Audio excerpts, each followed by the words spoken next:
Pirmkārt, lai motivētu darbiniekus, jā, darbinieki ļoti priecīgi. Mūsu darbiniekiem visiem ir bonusa kartes, tie, kuri nostrādājuši vismaz 3 mēnešus pārbaudas laiku. Viņi ļoti to novērtē. Rakstīja čatā, mums ir kopēja grupa, jā, tad rakstīja paldies mūsu vadītājiem, jā, ka viņš parūpējas par viņiem un tā tālāk.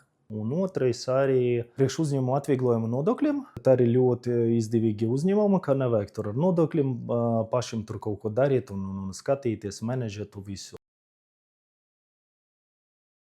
Visbiežāk ēdināšanā. Vairāk viņi izmanto pusdienu, kur mūsu darbinieki brauc, kur ir kompleksa pusdienas ir, jā, ļoti daudz tādas vietas, tajā paša tur Kipsela var aizbraukt, pusdienu kompleksus paēst, tad viņi visvairāk tur izmanto, jā.